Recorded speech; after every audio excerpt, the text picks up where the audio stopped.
to news and views with myself, Salalo Makwidiri. Since October the 7th, and even way beyond that, the Israeli war on Gaza has killed dozens of Palestinians, including journalists, hundreds and hundreds of medics, and thousands of children. The world has watched as literally entire families being wiped out, hospitals being bombed, and humanitarian aid being blocked into Gaza. Yet, despite the staggering death toll, Palestinian voices are often erased. They're often distorted or met with silence, particularly in Western media. Meanwhile, political leaders like Donald Trump, like Benjamin Netanyahu, continue to fuel this dehumanization, calling Palestinians terrorists and cheering on while Israel continues to assault and to attempt to wipe out Palestinians from the face of the earth. So, how do we break through the propaganda? How do we make people see Palestinians not as statistics, but as human beings? And to help us discuss this, we're joined by Linah, a pioneering Palestinian activist who's using art as an activist, as a form of activism. She's also a founder of a social initiative called Akismeal. Linah, Jazakallah so much for joining us. Welcome to Salam Media's News and Views, and really looking forward to an eye-opening discussion. Likewise, as always, thank you for having me. I feel like I'm part of the Salam Media family now. No, definitely. I think it's very, very important that we have voices like yours, where the focus is always on Palestine. You know, we don't talk about anything else because I believe this is one of the most pressing issues of our time. It's not one that should be a by the way kind of thing. I want to jump into the conversation with kickstarting with, I think, one of the issues in Palestine that's very, very close to my heart. The targeting of journalists, the targeting of medics, even storytellers and poets and creatives like yourselves. They seem to be the focus points of this genocide. Why do you think silencing storytellers is such a key part of this violence? Why is it such a point of focus for this Israeli genocidal machine? Yeah, at the end of the day, Israel is a colonialist project. And I think for any colonial project, the main mission is to really hijack the story, is to not only steal land, but also steal the narrative, steal the culture and twist it in a way that justifies what the colonizer is doing.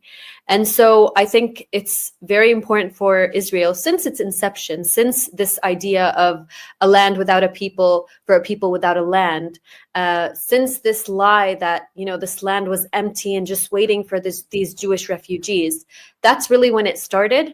And it's continuing until today with these narratives of human shields, with these ideas of, you know, terrorists and extremists, and kind of dehumanizing Palestinians so that the world just accepts what's happening.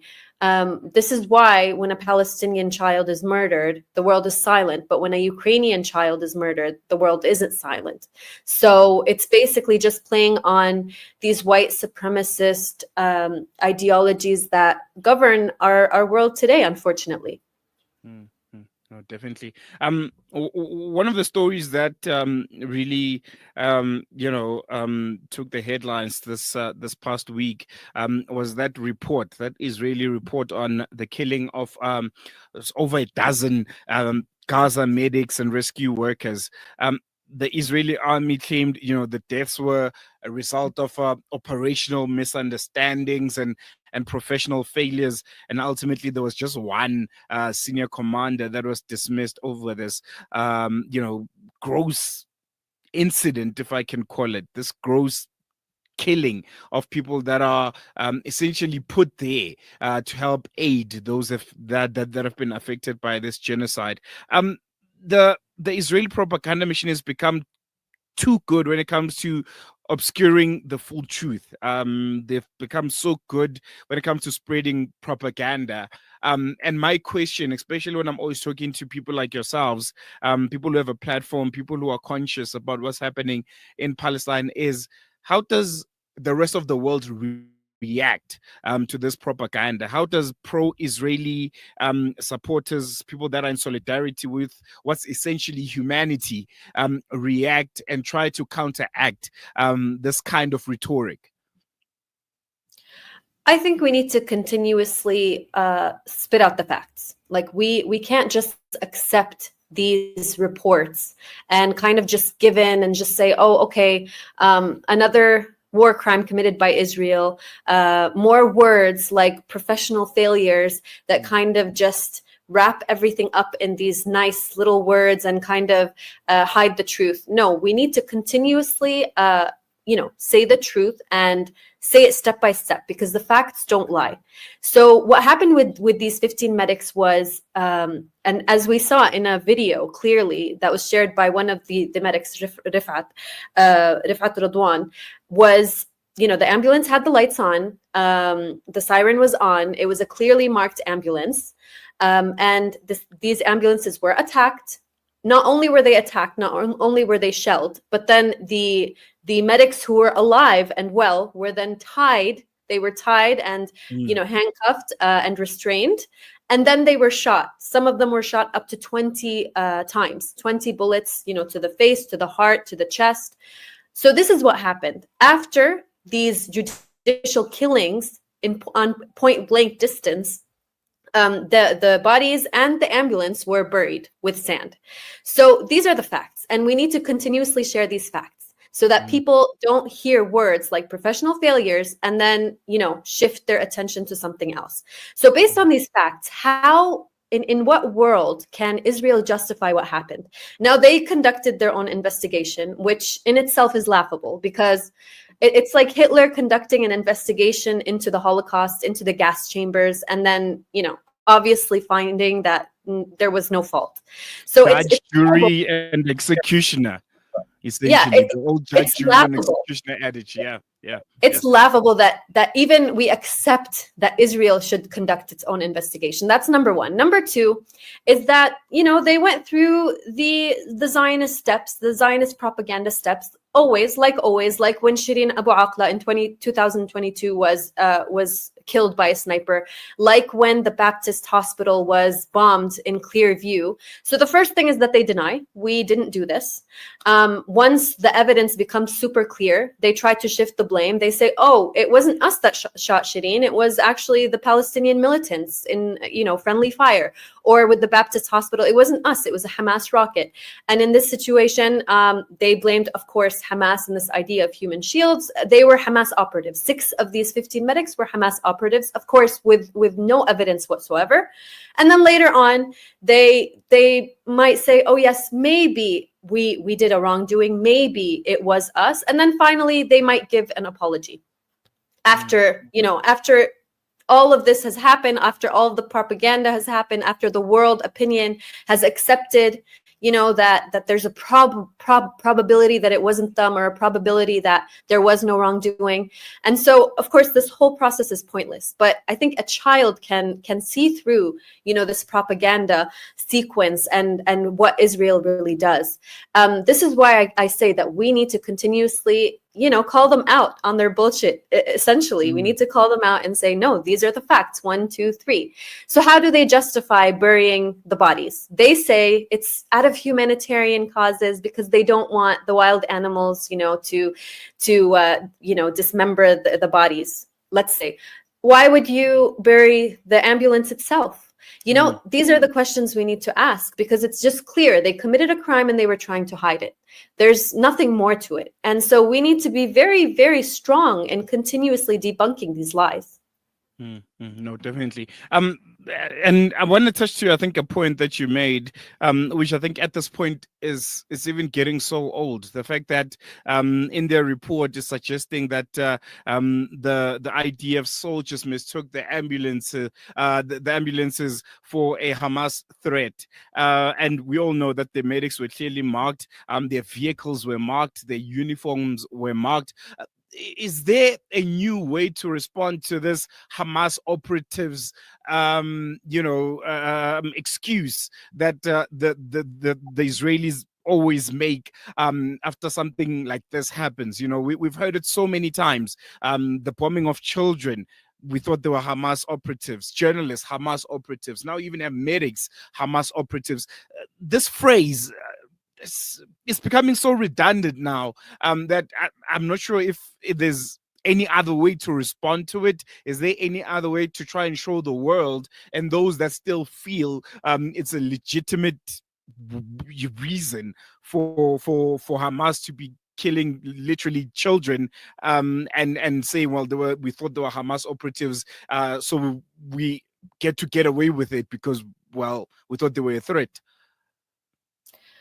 Yeah, unfortunately, I think some people might be a little bit lazy to counter this argument. Like anyone with common sense, okay, there's a terrorist in an ambulance. Let's kind of go along with their narrative. There's a terrorist in an ambulance with innocent medics.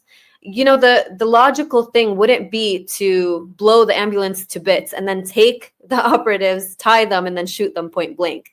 So even if this is the situation, even if there's a hostage situation, if you're an army with one of the biggest capabilities of armies in the world, I think you would be able to stop the ambulance and interrogate or question these medics. Let's just say that we're kind of going with their narrative. Of course, we don't believe this. We know that this is a lie. We know that they're continuously using this just so that they can target Palestinian civilians, because their target isn't Hamas operatives.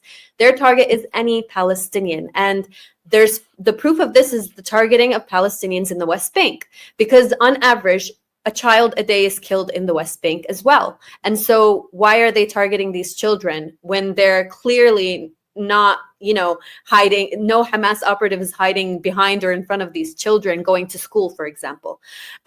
So I think we need to make a logical argument. The second thing that I want to say is that the awareness has shifted among people in the world of Hamas. I believe that a shift has happened, that it's no longer like a bad word or a boogeyman or like a terrorist.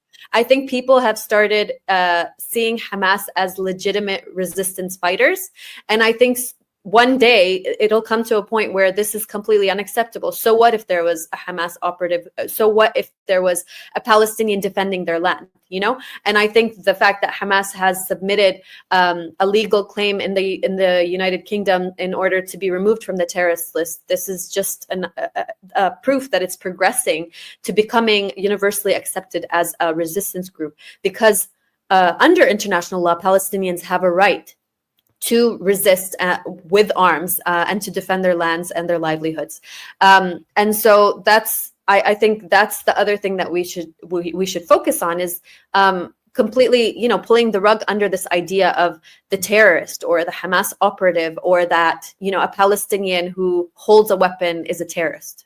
No, definitely. And I think you raise a very, very important point. The fact that, the word Hamas in itself is starting to become familiar, is starting to become, something which, as you said, is not a boogeyman and, a word that induces a kind of image that I think everyone had of a terrorist. Because I remember having conversations with my grandfather. I'm sure you know South Africa's history with apartheid. The mere mention of the ANC was literally, banned in the country. My granddad would tell me if the police or anyone, even amongst black people in South Africa, will tell you it's the movement, it's umhlangano wabantu in Zulu. It's the movement of the people. They wouldn't say the African National Congress, because the apartheid police had vilified the word to that point that even black South Africans themselves were scared of it. How important is that fact? The fact that there's a normalization of Hamas as an organization, a legitimate political organization that, we can talk about it freely and we can also engage with. I think the biggest thing that was accomplished on October 7 that Hamas was able to accomplish was that it reignited the idea of armed resistance. I think we live in a world where peace and love and democracy, and we kind of have these empty words. that strip people of their agency, that strip people of their right to violence if needed in order to defend their land and to defend their lives. And this isn't just for Palestinians, this is for indigenous people all around the world. We know the history of Native Americans in the United States, indigenous people in Canada and Australia, of course, what happened in apartheid South Africa as well. So I think all oppressed people around the world have kind of like, for the first time, you know, their eyes were open that, yeah, oppressed people can fight back. Like, it's possible. We don't have to just be weak and accept these power structures that the West and the United States and Israel are these huge, you know, military forces, and we just need to accept being oppressed by them. No, we can fight back. And I think that really kindled a fire. And that gives us a lot of hope for the next generation. When you ask a little child now and you ask him, who's your favorite superhero? And he says Abu Ubaidah, or, you know, one of these fighters that we've seen in videos. That's a beautiful thing. And if, let's say, worst case scenario, Israel manages to kill every single Hamas member, what would happen? It's not going to die. Like Ghassan Kanafani says, you know, the body may fall, but the idea lives on forever. And so now that we have this idea of armed resistance, now that we understand that nothing will work with an oppressor like Israel, who really has no regard to international law, no regard to any human decency, who is willing to kill mothers who are running towards hospital and shoot them point blank. You know, this is an enemy that has no mercy, and the only way to really defeat this enemy is armed resistance. And so I think this is an idea that has become a global concept, and people are no longer accepting the narrative that anyone who resists is therefore a terrorist or a criminal. No, definitely. I want to touch on, I think, something that I've struggled with, particularly when it comes to the activism solidarity circles, is how we laud the Palestinians' steadfastness, sumud. I think at this point, everyone around the world knows about, this phrase and how it almost encapsulates what the people of Palestine represents. But I've struggled with how this phrase in itself, particularly for us, the people that are pro-Palestine, almost limits us to act.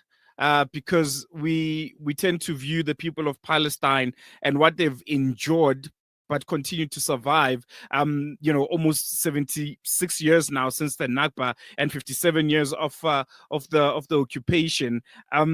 It's like a supermanification of some sort that we fail to act, we fail to see them as human beings because of their steadfastness. I'm not sure if I'm making sense. We ourselves have stopped seeing the people of Palestine as human beings, and I think it's the detriment of our solidarity. I'm not sure if I'm making sense in where I'm trying to take this conversation. No, that makes perfect sense. And it's a very good point. I think we tend to kind of see the people of Gaza as these angels, who are perfect in their sumud, like you said, in their steadfastness, in their patience. But they're just people like you and me. And we need to put ourselves in their shoes. Imagine not being able to take a shower for a week. That would drive you crazy. Imagine what they have to live through on a daily basis. No water, no food for their children, no shelter. They're being displaced from place to place. This is something that no one can withstand. But I think as Muslims, what we believe is that, God, Allah is going to, victory is going to come. This is something that he has promised. And we know that this is a fact. Palestinians will be victorious. And one day Palestine will be free.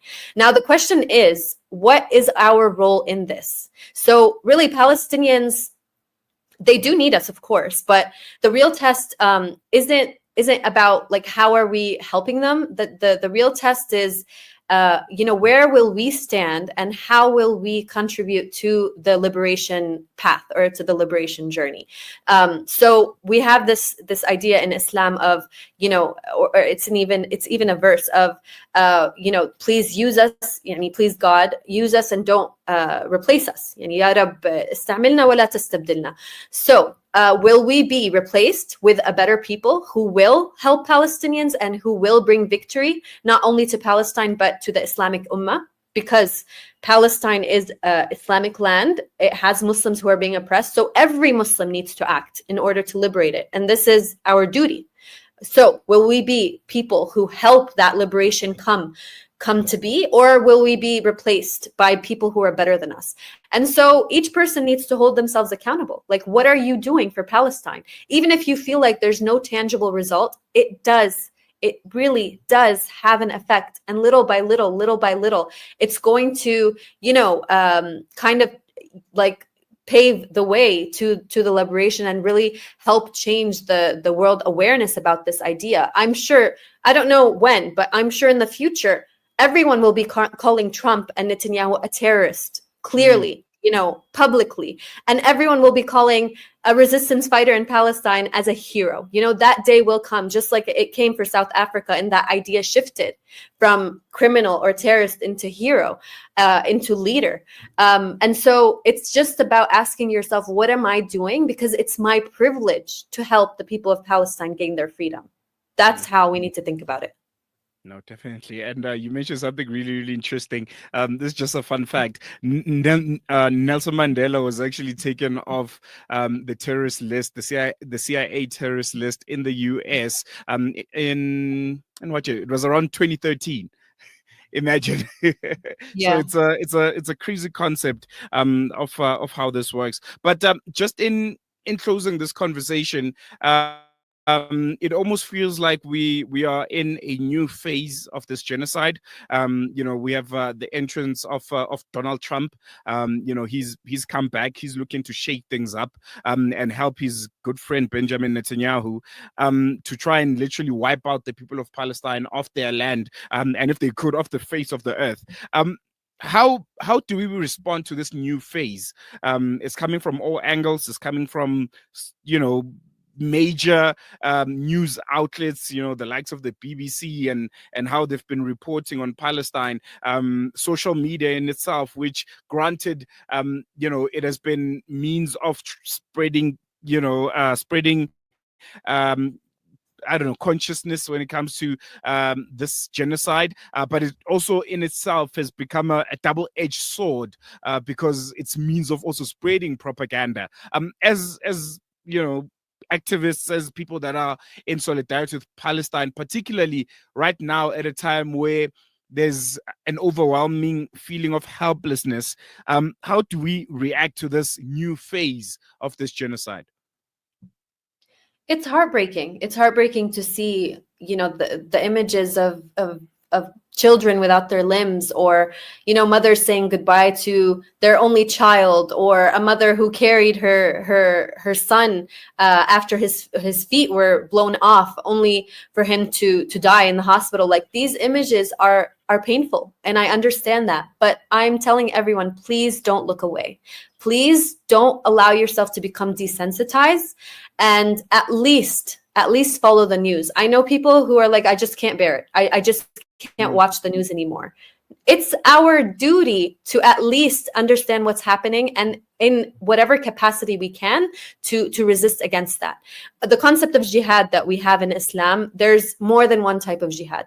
Of course, we all wish that we could, help with the armed resistance in Palestine. Unfortunately, we are governed by countries and governments and systems that are preventing that for the time being. Okay, what can you do? If you're an artist, paint a picture. If you're a poet, write a poem. Whatever you can do in whatever capacity that you can, please support Palestine. And just like Israel has really condensed and increased its bombing, we need to increase our activism, our protests, our voices, the creativity in which we really share the Palestinian story. And I know that it might seem like these are paltry efforts, but like we said, these efforts will accumulate. They will wake more people up. Until one day, the Ummah will be ready to liberate Palestine and to help Palestinians to their victory. But until then, what are you doing in order to really help the Palestinian people? Help yourself, first of all, because you're going to be held accountable. And even if you don't believe in the religion religious aspect of it. Your grandchild will ask you, what did you do during the Palestinian Holocaust? What did you do while people were being genocided? What will your answer be? And so I think this really shows us, they say in Arabic, Gaza al-Fatiha, or, Gaza that exposes who people really are. And so, take Gaza as a mirror that kind of shows you who you really are, and decide whether or not you're happy or you're proud with who you are in responding to a genocide that's happening and unfolding in front of our eyes. No, definitely. I think we're going to leave on that note, Linah. Thank you so much for joining us. Always a pleasure having you on our platform. And hope to chat to you again in not so distant future. Likewise, inshallah, free Palestine. Inshallah, next time we can speak about, more victories for the resistance and happier news. There you go, Linah Abdul.